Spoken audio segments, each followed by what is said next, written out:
Ward number 30ರ Vishwanath ನಗರದ ಗದ್ದೆಹಳ್ಳ 1ನೇ ಕ್ರಾಸ್ನಲ್ಲಿ ಹಾಸನ ನಗರಸಭೆ ಅನುದಾನದ ಸುಮಾರು 7,50,000 ವೆಚ್ಚದಲ್ಲಿ ಒಳಚರಂಡಿ ಕಾಮಗಾರಿಗೆ ವಕೀಲರು ಹಾಗೂ ನಗರಸಭೆ ಸದಸ್ಯರಾದ ಸಿ ಕ್ರಾಂತಿ ಪ್ರಸಾದ್ ತ್ಯಾಗಿರವರು ಶನಿವಾರ ಗುದ್ದಲಿ ಪೂಜೆ ಸಲ್ಲಿಸಿ ಚಾಲನೆ ನೀಡಿದರು. ಹಾಸನ ನಗರದ ವಾರ್ಡ್ ನಂಬರ್ 30ರ ವಿಶ್ವನಾಥ ನಗರದ ಗದ್ದೆಹಳ್ಳ 1ನೇ ಕ್ರಾಸ್ನಲ್ಲಿ ಹಾಸನ ನಗರಸಭೆ ಅನುದಾನದ ಸುಮಾರು 7,50,000 ವೆಚ್ಚದಲ್ಲಿ ಒಳಚರಂಡಿ ಕಾಮಗಾರಿಗೆ ವಕೀಲರು ಹಾಗೂ ನಗರಸಭೆ ಸದಸ್ಯರಾದ ಸಿ ಕ್ರಾಂತಿ ಪ್ರಸಾದ್ ತ್ಯಾಗಿ ಅವರು ಶನಿವಾರ ಗುದ್ದಲಿ ಪೂಜೆ ಸಲ್ಲಿಸಿ ಚಾಲನೆ ನೀಡಿದರು. ಗುಣಮಟ್ಟದ ಕಾಮಗಾರಿ ಮಾಡಬೇಕು, ಈ ನಿಟ್ಟಿನಲ್ಲಿ ಯಾವ ರಾಜಿಯೂ ಇಲ್ಲ, ಉತ್ತಮ ಯುಜಿಡಿ ಕೆಲಸ ಮಾಡಲಾಗುವುದು ಎಂದು ಹೇಳಿದರು. ಇದೇ ವೇಳೆ ಮಾಜಿ ನಗರಸಭಾ ಸದಸ್ಯ ಗೋಪಾಲ್ ಇತರರು ಉಪಸ್ಥಿತರಿದ್ದರು.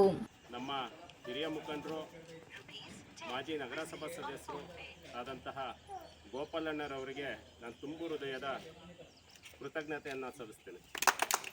ಈ ಭಾಗದ ಎಲ್ಲ ಮುಖಂಡರು ಹಾಜರಿದ್ದೀರ, ಅವರಿಗೆಲ್ಲರಿಗೂ ಸಹ ನನ್ನ ಪರವಾಗಿ ನಾನು ವೈಯಕ್ತಿಕವಾಗಿ ಧನ್ಯವಾದ ತಿಳಿಸ್ತಾ ಈ ಕಾಮಗಾರಿಗೆ ಚಾಲನೆ ನೀಡಬೇಕು ಅಂತ ತಮ್ಮೆಲ್ಲರಿಗೂ ಸಹ ಮನವಿ ಮಾಡ್ಕೊಳ್ತಾ ನಾನು 2 ಮಾತು ಮುಗಿಸ್ತೇನೆ.